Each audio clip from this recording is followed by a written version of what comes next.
namoonni hedduun dhaabatanii baabura eeggatan gara biyya wahii imaluudhaaf jecha baaburri hin dhufe ka humna qabuu fi ka humna hin qabne illee walitti duudanii gara baabura kanaa fiigan. Almuhim ka baabura seenee baaburri ni guutame. San booda manguddichi wahii kaazaratti ergataatuma suuta jedhee dhufe. Baabura wayita seenuudhaaf ta'u baaburri hin guutamee gara duubaa sanii seene jedhee gara duubaatiin deeme. San booda gara balbala dhumaa saniin seene wayita seenu ijoolleen xixiqqoon kuwaasii taphataa jiranii kun kaan ari'aa. Almuhim wakabaa miti gara dhumaa kanaan. Ijoolleen tunniin yeroo sheeticha kana argan ammoo hundi isaaniitu dhaabatanii iyyanii gara sheeticha kanaa fiiganii nagaa gaafatanii kun harka dhungataa kun mataa dhungataa. Almuhim itti maramanii isin jaalannaa bar jedhanii nu isin jaalannaa bar jedhanii akkasitti manguddicha kana hammatanii. San booda manguddichi akkana jedheen maarree erga na jaalattan isin bira haa taa'u kaa jedheen. Wallahi nu kuwaasii waan taphataa jirruuf kuwaasii kanatu isinitti bu'aa yookaan ijoolletu isinitti bu'aa. Kanaafuu gara kutaa itti aanu seena jedhaniin. Yeroo kana manguddichi kaazaraa ofii qabatee suutuma ergataa gara kutaa itti aanu deema. Gara kutaa itti aanu yeroo seenu ammoo maal argiseetan? Ijoollee dargaggeessa shabaaba waggaa 20 fi 20 wahii kana keessa ka jiran taa'anii qo'atan. Bor qormaata waan qaban fakkaata. Akkaataan isaan itti qo'atan ammoo akka ajaa'ibaatti ani cimanii qo'atan. Yeroo sheetichi kun balbala banee isaanitti ol seenu hundi isaaniitu gammadanii ol kaanii salaamu alaykum jedhanii nagaa gaafatanii mataa dhungatanii harka dhungatanii taa'aa jedhanii isin jaalannaa bar jedhanii itti ergetti haasa'an booda manguddichi akkana jedhe. Maarree ilmaan tiyya erga na jaalattan isinuma bira haa taa'u jedheen manguddichi. Wallahi jedhanii mataa akkanatti akka waan mammaraa jiru kanatti wallahi nu bor qormaata qabnaa namni isin haasofsiisu hin jiru namni isin wajjin taphatu hin jiru. Kanaafuu gara kutaa itti aanutti deemaa nu bor qormaata cimaa waan qabnuuf yaani isin wajjin haasa'uu hin dandeenyu. Dhiifamaa gara kutaa itti aanutti deemaa jedhanii. Yeroo gara kutaa itti aanu seenu manguddicha ijoollee lama arge.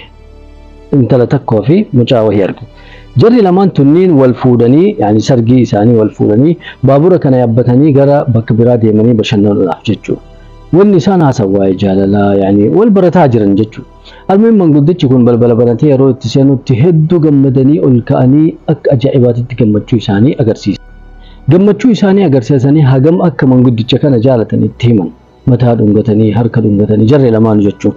San booda maarree erga na jaalattan isin wabira takkaa haa taa'u kaa haga bakka deemnu gennu jennaan wallahi hin beeytanii amma fuudhee ni jira. Na yaani isinillee ganaa wal barataa jirra jedhee itti himate. Maaliif haasofni isaa isaan lamaanii waa'ee jaalalaati yaani hin beeytanii miti namni erga wal fuudhe maal akka haasa'u. Gara itti aanutti dabraa jedhanii.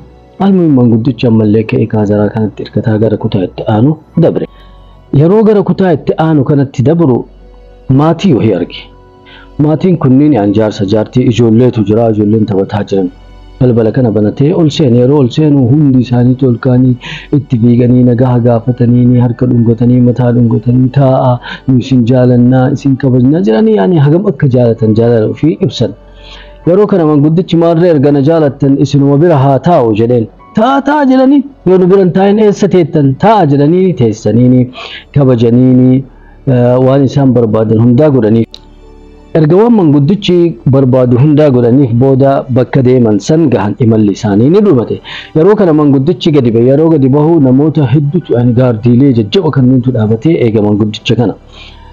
Baga nagahaan dhuftanii naam jalanii erga simatan booda eenyu wajjin turtan jennaan wallahi maatii kana tun simatee maatii kana wajjin ture jedhe. Maatii kana waama mootichi laaluu ni barbaade. Almuhim maatiin kun manguddicha wajjin gara mootichaa deemanii mootichi waan isaan barbaadan hundaa godheef. Erga achi baan yaani namni tagaafatuun maal barbaadda jedhee osoo namni ka gaafatu taate maatii kana lakki uumaa hin barbaannu jedhan yaani wanni hundinuu guutamee jira waan ta'eef jechuudha. Tole seenaan kun seenaa waa irraa barattan jedhee waan yaaduuf siniif hime. Seenicha akkana manguddichi isin amma seenaa kana irratti dhageeffattan kun manguddichi kun amantiidha. Namni amantii yeroo ijoollummaa jirutti inshallah gaafa guddadhetti cimee amantii tiyya jabeeffadha jedha. Hin guddataa barumsa isaatiitti tuqratii kennaa qormaata addunyaa tanatti jabaata. San booda inshallah gaafa qormaata dabree qabxii bareeda fide inshallah salaata kiyyatti jabaadha jedha. Akkasuma umriin isaa hin deemaa hin fuudha. Gaafa fuudhallee inshallah amma ganaa maatii gadi dhaabadhee gammaatiidhaan gadi dhaabadhee ilmaan horii inshallah amantiitii jajjabeeffadhee dalagaatii jajjabeeffadhee jedhee qadaroo qaba beellama qaba osoo beellamuma qabu addunyaa tana irraa boqota. Kanaafuu amantiin bakka hedduutti sitti dhufuu danda'a. Fakkeenyaaf osoo dalagaa deemaa jirtu azaaniin azaanaa amantiin rabbi si waamee jira salaatuu qabda. Osoo makiinaa kee oofaa jirtu yookiin muuziqaa dhageeffachuu dandeetta. Muuziqaa dhageeffachuu hin qabdu.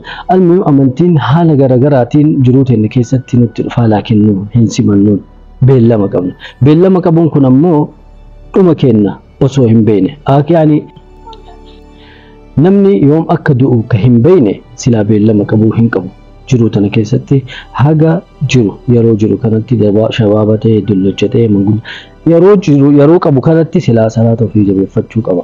Hin beeka nu yeroo dargaggummaa kanatti akkuma barbaadne taana. Laakiin akkuma barbaadde taatullee waan rabbi hin barbaadne waan rabbi hin jaalanne irraa fagaataa salaata ofii jabeeffachuudha.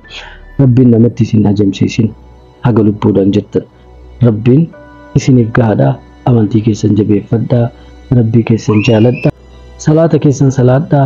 Du'aa inaaf godhaa. Nagaadha.